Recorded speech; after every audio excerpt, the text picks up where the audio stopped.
사람들이 더 관심이 많은 건 성기능 저하인 게 사실입니다.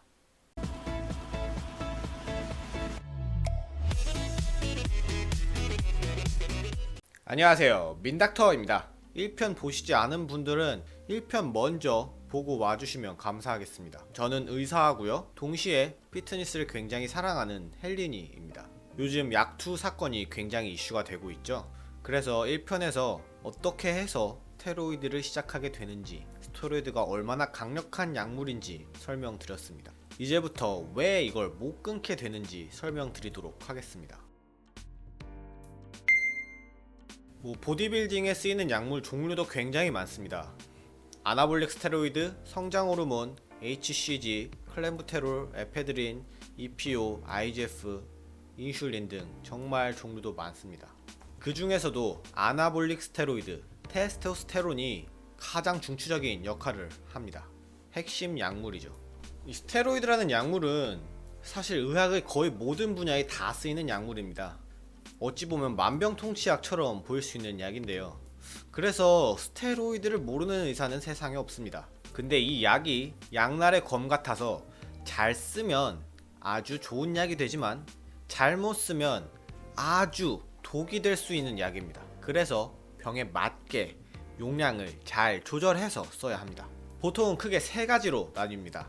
성호르몬 계열, 코르티코스테로이드 계열, 미네랄로 코르티코이드 계열입니다. 이 중 성호르몬 계열인 테스토스테론, 즉 남성 호르몬이 근육 성장을 위해 쓰이는 스테로이드입니다. 일명 아나볼릭 스테로이드라고 부르죠. 저번 영상에서 말씀드렸듯이 효과가 굉장히 큽니다. 그만큼 부작용도 굉장히 크고요. 이렇게 부작용이 많은데 도대체 왜 아직도 생산을 하는 겁니까? 스테로이드 자체가 나쁜 게 아닙니다. 아까 설명드렸듯이 상황에 맞게 용량을 잘 조절해서 쓰면 매우 좋은 약입니다. 우선 첫 번째로 아셔야 할 것은 근육 증대를 위해 쓰이는 스테로이드의 용량입니다. 일반적으로 남성 호르몬 치료와 관련해서 허가된 용량이 있으면 로이더 분들이 사용하는 용량은 그 용량의 거의 20배를 넘게 쓰시는 분들도 있고요. 불법적으로 쓰시는 거고 암암리에 이루어지는 거다 보니 그보다 더 많은 용량을 쓰고 계신 분들도 있겠죠. 이렇게 용량을 많이 쓰니 부작용이 없을 수가 없습니다. 그렇다고 본래 개발된 용량대로 쓰자니 근육 증대가 이루어지지 않습니다. 의미가 없어지는 거죠. 자, 그럼 어떤 부작용이 생기는 걸까요? 부작용이 굉장히 많습니다. 대표적인 것들 위주로 나열해 보자면 고혈압, 고지혈증, 당뇨 같은 성인병부터 시작해서 여성형 유방, 고환 위축, 정자 생산 능력 저하 같은 성기능 저하, 조증, 우울증 등 정신적인 변화, 그리고 거기에 더해 심근비대, 심장마비 같은 심각한 심기능 저하까지 올 수 있습니다. 이 중에서도 제일 중요하고 사람들에게 많이 알려진 부작용 두 가지가 심기능 저하와 성기능 저하입니다. 사실 이 심기능 저하가 목숨과 직결되는 훨씬 중요한 부작용이지만 사람들이 더 관심이 많은 건 성기능 저하인 게 사실입니다. 이러한 부작용에 대해서 이해하기 위해서는 먼저 호르몬이 어떻게 조절되는지 이해하셔야 합니다. 호르몬은 항상 정상 수치를 유지하기 위한 설계가 되어 있습니다. 뇌안의 시상하부, 뇌하수체, 고환 이렇게 3단계 축을 이루어서 조절이 되는데요. 시상하부와 뇌하수체는 뇌 안에 있는 기관입니다. 이러한 3단계의 축으로 된 조절은 비단 남성 호르몬 뿐만 아니라 체내의 많은 호르몬들이 이런 방식으로 조절이 됩니다. 이 3단계로 설명하면 어려우니 시상하부와 뇌하수체를 하나로 합쳐서 설명을 드리도록 하겠습니다. 자, 뇌 안에 시상하부와 뇌하수체가 있고요. 호르몬 기관이 있다고 칩시다. 예를 들면 고환이죠. 그래서 이것이 서로 영향을 받습니다. 호르몬 기관에서 호르몬을 너무 많이 만든다 하면 이 정보가 뇌로 전달이 됩니다. 그러면 뇌에서는 이제 호르몬 그만 만들어라 하고 다시 이거를 호르몬 기관으로 전달하면서 호르몬을 이제 조금 만들기 시작을 합니다. 그리고 호르몬이 너무 조금 만들어진다 하면 이 정보가 또 뇌로 전달이 되고요. 뇌는 호르몬이 너무 적다, 호르몬을 많이 만들어라 하고 다시 신호를 보냅니다. 이렇게 서로 영향을 주면서 호르몬 수치를 계속 일정하게 유지를 하는 거죠. 자, 그런데 몸 밖에서 이렇게 남성 호르몬이 주입되면 뇌는 몸에 남성 호르몬이 충분하네, 그만 만들어도 되겠다 하고 이제 호르몬을 안 만들기 시작합니다. 이쪽으로 호르몬 그만 만들라고 이제 신호를 보내는 거예요. 그러면 이제 호르몬 기관 고환이 할 일 없이 노는 거죠. 우리 몸은 안 쓰고 가만두면 점점 퇴화합니다. 근육도 안 쓰면 작아지듯이 다른 기관들도 마찬가지예요. 고환이 이제 놀다 보니 퇴화하는 겁니다.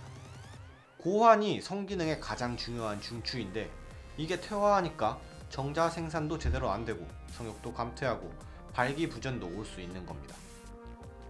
여기서 더 큰 문제는 이제 약물을 쓰다가 약물을 끊었다고 해봅시다. 그러면 이제 이 약물로 유지되던 남성 호르몬 수치가 이제는 그 이전만도 못하게 됩니다. 예전에는 고환이 스스로 만들어내던 양이 있었는데 이것이 퇴화되면서 약 맞기 전만도 못해지는 거죠. 한번 퇴화된 기관을 원래대로 다시 발달시키는 건 굉장히 어렵습니다. 비가역적으로 변화하는 거예요. 혹자는 이런 기작을 아는 사람들이 또 다른 약을 써서 이 부작용을 막아보려고 하지만 그런 시도는 새로운 약물로 인해 더 많은 부작용을 만들어낼 뿐입니다. 그러니까 이제 끊지도 못합니다. 체내에서 남성 호르몬을 충분히 만들지 못하기 때문에 남자 구실을 제대로 할 수 없고 약물로라도 호르몬 수치를 유지하려는 거예요. 그렇다고 이걸 막자고 약을 계속 맞는다. 그럼 이제 끓는 물 속에서 죽어가는 개구리가 되는 겁니다. 이 실험 다들 한 번쯤 들어보셨죠? 팔팔 끓는 물에 개구리를 넣으면 개구리가 깜짝 놀라서 확 튀어나온다고 합니다. 그래서 개구리가 살게 되죠. 하지만 보통 온도의 물에 개구리를 집어넣고 천천히 가열을 해주면 개구리는 뜨거워지는지도 모르고 점점 그 안에서 죽어간다고 합니다. 이것도 비슷해요. 죽음이 갑자기 찾아오는 것이 아니라 몸을 조금씩 잠식해 가다가 점점 죽음에 가까워지는 겁니다. 심기능 저하도 심각한 부작용입니다. 약을 장기적으로 쓰면 쓸수록 심근비대가 오고요. 심기능이 점점 떨어집니다. 이것이 심해지면 심장마비가 찾아올 수도 있습니다. 이외에도 조금 전에 말씀드린 수많은 부작용이 있고요. 개인차에 따라 부작용의 심각성이 언제 나타나느냐의 차이일 뿐입니다. 결국 누구에게나 부작용은 찾아올 수밖에 없습니다. 한번 시작하면 되돌아갈 수도 없고 계속할 수도 없는 진퇴양난에 빠지는 겁니다. 끊어도 부작용, 계속해도 부작용이죠. 아주 미쳐버립니다. 그러면 의사 감독 하에 제대로 관리하면 부작용 없이 근육 증대를 이룰 수 있을까요? 그것도 아닙니다. 절대 아닙니다. 설명드렸듯이 부작용을 제대로 관리할 수 있는 용량에서는 애초에 근육 증대가 제대로 이루어지지 않습니다. 근육 증대가 이루어질 정도의 용량은 애초에 약물의 개발 목적과 다른 감당이 안 되는 용량이기 때문에 의사도 이를 관리해 줄 수가 없습니다. 또 여기 카드 영상 보시면 아시겠지만 의학이란 애초에 통계의 집적체입니다. 수많은 연구들이 모여서 지식으로 탄생하는 거죠. 의학은 논리적인 추측을 하더라도 실제 신체에서는 다른 결과가 나오는 경우가 많습니다. 그래서 많은 연구를 해보고 통계를 내는 것이 아주 중요합니다. 그런데 이 분야는 애초에 허가된 분야가 아닙니다. 이 용량으로는 건강을 해치기 때문에 제대로 연구를 할 수가 없습니다. 사람들의 건강을 해쳐가면서 연구를 할 수 없기 때문에 표본이 아주 제한적이고 적은 연구만이 있습니다. 그러니까 다른 약물들에 비해 제대로 관리하기가 더욱 어렵죠. 이런 상태에서 무작정 투여하는 것은 자기 몸에 자기 스스로 실험하는 꼴이 됩니다. 자, 근데 여기서 끝이 아닙니다. 약물을 하시는 분들은 약물을 어디서 구할까요? 100이면 99는 불법 유통망을 통해서 구합니다. 왜냐면 의사 입장에서는 이런 남성 호르몬을 처방해 줄 수가 없습니다. 그러니까 결국 동남아나 중국 같은 곳에서 밀수입을 해오는 것입니다. 아는 사람의 아는 사람 거쳐서 이런 식으로 구입하는 겁니다. 제품의 퀄리티도 보장이 안 되고요. 투여 방법 같은 것도 정식으로 교육받은 것이 아니라 이러이러하게 투여해야 된다 하더라, 이런 카더라를 듣고 투여하는 겁니다. 정말 위험한 일이 아닐 수 없습니다. 가격 덤탱이 쓰는 거 이 정도 피해는 애교로 볼 수도 있어요. 여러분, 아직 약물을 시작하지 않으셨다면 부디 정말 절대로 제발 약물 시작하지 마시기 바랍니다. 약물 시작하시면 그 순간부터 뒤에 저승사자가 따라다닌다고 생각하셔야 됩니다. 저는 이번 사건으로 암암리에 해오던 잘못된 관행들을 표면 위로 이슈화시키고 그걸 계기로 이 문제들을 해결하는 시발점이 되었으면 좋겠습니다. 또 이번 약투에 참여하신 분들 사이에 오해와 갈등이 있는 것으로 알고 있는데 모두가 좋은 의도로 시작한 일이기 때문에 그런 오해와 갈등 없이 이 사건의 본질이 좋은 방향으로 이어져 나갔으면 좋겠습니다. 모두가 이에 대한 경각심을 가지고 하나씩 해결해 나가야 하지 않을까 싶습니다. 피트니스를 사랑하는 사람으로서 그리고 또 한편으로는 의사로서 아직 약물을 시작하시지 않으신 분들은 부디 제발 정말로 절대 약물을 시작하지 않으셨으면 좋겠습니다. 감사합니다. 린닥터였습니다.